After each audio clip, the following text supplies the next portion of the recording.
Hello viewers, welcome to our channel. నేను Charan పరిమే. Jagan speaker నిర్ణయం మీద కోర్టులో కేసు వేశాడా? అవును, ఆయన కేసు వేశాడు. స్పీకర్ తీసుకున్న నిర్ణయం మీద జగన్కి ఎందుకో కోపం వచ్చినట్టుంది. ఆయన కోర్టులో కేసు వేశాడు. మొత్తం అసెంబ్లీ మీదనే కేసు వేసినట్టుంది చూస్తే. ఎందుకంటే జగన్ గతం నుంచి కూడా అసలు ఏ విషయంలో కేసు వేశాడు ఏంటనేది మనం ఇప్పుడు మాట్లాడుకుందాం. ఆ గతం నుంచి కూడా ఆయన ఎప్పుడైతే 11 సీట్లు వచ్చేసి ఆ ప్రతిపక్ష హోదా కోల్పోయాడో, ఇక నాకు ప్రతిపక్ష హోదా ఇవ్వండి అని చెప్పేసి ప్రభుత్వాన్ని అడగడం జరిగింది. ఆయన రిక్వెస్ట్ని ప్రభుత్వం ఏమాత్రం పట్టించుకోలేదు. దాంతోపాటు ఆయన స్పీకర్కి లేఖ కూడా రాశాడు. నాకు ప్రతిపక్ష హోదా ఇవ్వండి, ఈ రాజ్యాంగంలో ఇదేమీ లేదు కదా, ప్రతిపక్ష హోదా ఇవ్వకూడదు అని చెప్పేసి అని లేఖ రాశాడు. అసలు ఏంటి, రాజ్యాంగాన్ని ఎందుకు తీసుకొచ్చాడు ఏంటి అని చెప్పి చూస్తే ఆ లేఖ అయితే రాశాడు. మొత్తానికి వాళ్ళు రిజెక్ట్ చేశారు. స్పీకరు మీకు ప్రతిపక్ష హోదా లేదన్నాడు. సో దాంతో ఆయన హర్ట్ అయిపోయి ఏం చేద్దామని ఆలోచించి ఇప్పుడు మళ్ళీ ఒక డెసిషన్ తీసుకున్నాడు. దీన్ని వదిలేలాగా లేడనమాట. చివరికి ఎట్లాగైతే ఆయనకి ఆ రాజ్యాంగం సపోర్ట్గా ఆయన ఏ యాక్టు లేదు కాబట్టి రాజ్యాంగంలో దానికి సంబంధించి కాబట్టి నాకు ఇవ్వచ్చు అని దాన్ని ఒక భరోసాగా తీసుకొని ఇప్పుడు కోర్టులో కేసు వేశాడనమాట. అసలు రాజ్యాంగంలో ఏం యాక్ట్ ఉంది, లేకపోతే ఎందుకు ఆయనకి ఇవ్వట్లేదు, ఆ పరిధులు ఏంటి, దానికి ఉన్న కండిషన్స్ ఏంటి అనేది మనం ఒకసారి చూస్తే, మామూలుగా చూసుకుంటే ఒక పార్టీ ఒక రాష్ట్రంలో ఒక ప్రతిపక్ష పార్టీ హోదా ఇవ్వాలి అంటే కనీసం ఒక 10% సీట్లు గెలుచుకొని ఉండాలన్నమాట అసెంబ్లీలో. సో ఆ 10% సీట్లు ఎవరికైతే ఉంటాయో వాళ్ళకి మాత్రమే ఇస్తారు. అయితే ఇది ఎందుకు వచ్చింది అనేది గమనిస్తే గతంలో ఒక 3-4 పార్టీలు ఉండేవి. సిపిఎం, సిపిఐ ఉండేవి, అట్లాగే మిగతా పార్టీలు కూడా ఉండేవి. సో ఇన్ని పార్టీలు ఉండి వీళ్ళు పోటీ చేసినప్పుడు అన్ని పార్టీలకి ఒకేసారి ఒక పార్టీకి ఎక్కువ లేదా ఇంకో పార్టీకి తక్కువ ఇట్లా రావు కదా. కొద్దిగా ఓట్లన్నీ కూడా సీట్లు కూడా అంతా కూడా అందరి మధ్య డిస్ట్రిబ్యూట్ అయ్యే అవకాశం ఉంది. కొన్ని పార్టీలకు 3 వస్తాయి, కొన్ని పార్టీలకి ఒక 5-10 వస్తాయి ఇట్లా. సో దీనివల్ల ఏమైపోతుందంటే పర్సంటేజ్ తేడా వచ్చేస్తుంటుంది. ఒక పార్టీకి ఏమో 5% ఉంటుంది, ఇంకో పార్టీకి ఏమో 15% ఉంటుంది. ఈ విధంగా వస్తుంటాయి కదా. సో ఇందులో మెజారిటీగా ఏ పార్టీకి అయితే గవర్నమెంట్ ఏర్పరిచే పార్టీ కాకుండా మెజారిటీగా ఏ పార్టీ అయితే ఎక్కువ సీట్లు గెలుచుకొని ఉంటుందో ఆ పార్టీకి ఇచ్చేవాళ్ళు అనమాట ప్రతిపక్ష హోదా అనేది. సో ఆ విధంగా చూసినప్పుడు ఏమైపోతుందంటే ఈ మెజారిటీగా గెలుచుకున్న పార్టీ కనీసం ఒక 10% సీట్లనే గెలుచుకొని ఉంటుంది.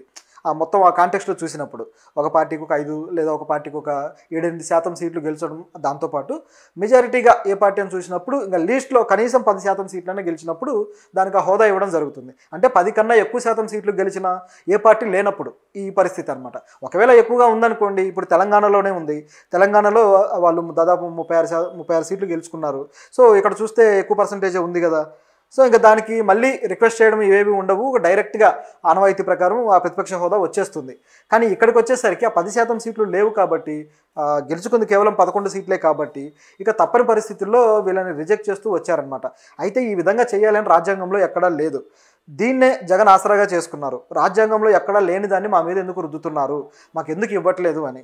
ప్రస్తుతానికైతే జగన్ని ఇప్పటికీ కూడా వైసీపీ ఫ్లోర్ లీడర్గానే ట్రీట్ చేస్తున్నారు, కానీ ప్రతిపక్ష హోదా ఇవ్వట్లేదు. సో ఇది ఆయనకు ఒక పెద్ద ప్రాబ్లంగా మారింది. దీన్ని ఇప్పుడు కోర్టుకు తీసుకెళ్లాడు. కోర్టులో మరి వాదోపవాదాలు విన్న తర్వాత ఇస్తారా అంటే దానికి కూడా అవకాశం లేదు. ఎందుకు లేదంటే మామూలుగా చూసుకుంటే ఇది శాసనసభకు సంబంధించింది, ఇది పూర్తిగా లెజిస్లేటివ్ సంబంధించింది. దీన్ని జ్యుడిషియరీ కంట్రోల్ చేసే పరిస్థితి లేదు. అంటే ఇప్పుడు న్యాయ వ్యవస్థ ఏదైతే ఉందో, న్యాయ వ్యవస్థలో ఒక జడ్జి స్పీకర్ నిర్ణయాల మీద అధికారం చలాయించే అవకాశం లేదు. స్పీకరు ఈ పని చేయాలి లేదా స్పీకర్ వీళ్ళకి ప్రతిపక్ష హోదా ఇవ్వాలి ఈ విధంగా చెప్పే అధికారము జ్యుడిషియరీకి లేదు. అది పూర్తిగా 2 వేరు స్వతంత్ర వ్యవస్థలు. ఏదైనా చట్టం విషయంలో పొరపాటు కానీ తప్పు కానీ ఉంటే దాని విషయంలో యాక్షన్ తీసుకుంటారు, కానీ స్పీకర్ నిర్ణయాల విషయంలో తీసుకునే అవకాశం లేదని చెప్పేసి క్లియర్గా చెప్పక తప్పదు. మరి ఎందుకు కేసు వేశాడు, దీంట్లో ఏం సాధించదలుచుకున్నాడంటే ఆయన ఫోకస్ కోసం వేసినట్టే కనపడుతుంది. ఇలాంటి కేసులు గతంలో కూడా కొన్ని పార్టీలు వేశాయి. గతంలో చూసుకుంటే కాంగ్రెస్ పార్టీ 2014లో కావచ్చు, 2019లో కావచ్చు ఈ 10% సీట్లు అనేవి పార్లమెంట్లో గెలుచుకోలేదు. సో పార్లమెంట్లో కాంగ్రెస్ పార్టీ బాగా వెనకడుగులోనే ఉంది, బాగా సీట్లు కోల్పోయారు, బాగా ఆ పార్టీ ఇక నెక్స్ట్ కనుమరుగవుతుందేమో అనే పరిస్థితికి కూడా వచ్చింది. మొత్తానికి ఇప్పుడు నిలబెట్టుకున్నారనుకోండి. ఇప్పుడైతే ప్రతిపక్ష హోదా కాంగ్రెస్ పార్టీకే ఉంది. ప్రతిపక్ష నాయకుడిగా కూడా రాహుల్ గాంధీని ఎన్నుకోవడం జరిగింది. ఇది ఇప్పుడు ప్రస్తుతం ఉన్న పరిస్థితి. గతంలో ఇలా లేదనమాట. లేకపోయినప్పుడు కాంగ్రెస్ పార్టీ డిమాండ్ చేసింది, మాకు ఇవ్వండి, మేము ప్రతిపక్ష హోదాలో ఉంటాము అని చెప్పేసి డిమాండ్ చేస్తే కానీ ఇవ్వలేదు. సో వాళ్ళు అలా ఇవ్వకపోవడం వల్ల కాంగ్రెస్ పార్టీ కూడా కోర్టులో కేసేసింది. సో ఇది కేసు వేసిన తర్వాత కోర్టులో అప్పుడు దాని వాదోపవాదాలు విన్నప్పుడు వచ్చిన వెర్షన్ అనమాట ఇది.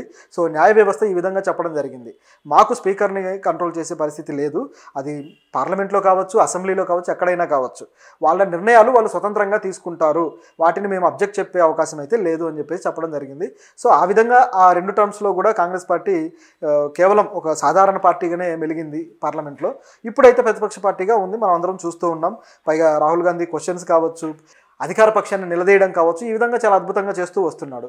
అయితే ఆయనకు ఆ టైం దొరికిందనమాట. ఇప్పుడు మామూలుగా చూసుకుంటే ప్రతిపక్ష పార్టీకి టైం ఎక్కువగా ఇస్తారు. ప్రతిపక్షం అనే ప్రధాన ప్రతిపక్షం ఏదైతే ఉందో ఆ లీడర్కి ఎక్కువ టైం ఇచ్చి మాట్లాడే అవకాశం ఇస్తారు. సో దానివల్ల వాళ్ళు ఎక్కువగా ప్రభుత్వాన్ని ఇరకాటంలో పెట్టడానికి కానీ వాళ్ళకు స్కోప్ దొరుకుతుంది.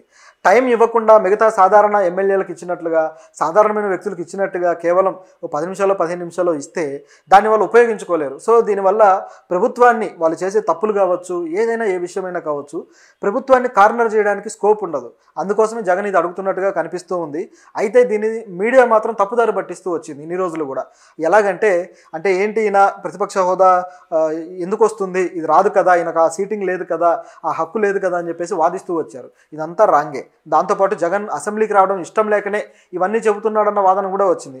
నిజం మాట్లాడుకుంటే నిజానికి జగన్కి అసెంబ్లీకి వచ్చే ఉద్దేశం కూడా లేదు. ఎందుకంటే ఆయన మనస్తత్వం తెలిసిన కొంతమంది లీడర్లు కూడా, వాళ్ళ పార్టీ లీడర్లు కూడా ఇదే అభిప్రాయంతో ఉన్నారని గతంలో కొన్ని వార్తలు కూడా వచ్చాయి. అన్నీ కూడా లోపాయికారి వార్తలు. సో ఈ విధంగా వచ్చాయి. అయితే జగన్ ఉన్నట్టుండి అసెంబ్లీకి రావడము, వచ్చేసి అక్కడ మాట్లాడడం, ఇవన్నీ మనం చూసాం. సో ఇక రెగ్యులర్గా అసెంబ్లీకి రావాలని ఆయన డిసైడ్ అయ్యాడు అన్నట్టుగా కూడా వార్తలు వచ్చాయి. సో అంత డిసైడ్ అయిన వ్యక్తి మరి రెగ్యులర్గా వస్తే ప్రభుత్వాన్ని నిలదీయాలి కాబట్టి అడుగుతున్నాడేమో అని అందరూ అనుకుంటూ ఉన్నారు. కానీ ఇక్కడ ఒక మెలిక ఉంది. ఆయన చివరికి ఒకవేళ ప్రతిపక్ష హోదా ఇచ్చినా సరే పూర్తి స్థాయిలో వస్తాడన్న నమ్మకం అయితే లేదు. ఎందుకంటే ఆయనకు ప్రతిపక్ష నాయకుడిగా అంతమందిని ఎదుర్కోవడము, 160 మంది ఎమ్మెల్యేలను ఎదుర్కొంటూ అక్కడ ధైర్యంగా కూర్చునే అవకాశమే ఆయనకు ఉన్నట్టు కనపడడం లేదు. అందుకే ఈరోజు ఆయన ఎగ్గొట్టి మరి ఢిల్లీకి వెళ్ళినట్టుగా కనిపిస్తూ ఉందన్నమాట ఈరోజు అసెంబ్లీ సమావేశాల్లో కూడా. సో ఇది ఆయన పరిస్థితి.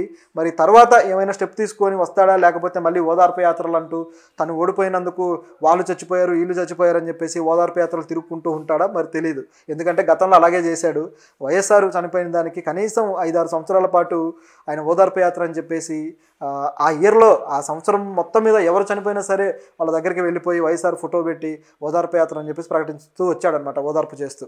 ఇదే పద్ధతి మళ్ళీ ఇక్కడ కూడా ప్రకటిస్తాడేమో అనిపించక మానదు. కాకపోతే మరి ఇది వీగిపోయే కేసే కానీ నిలబడే కేసు అయితే కాదు. కాకపోతే కొంత వైరల్ అవ్వడానికి అవకాశం ఉంది అంతే.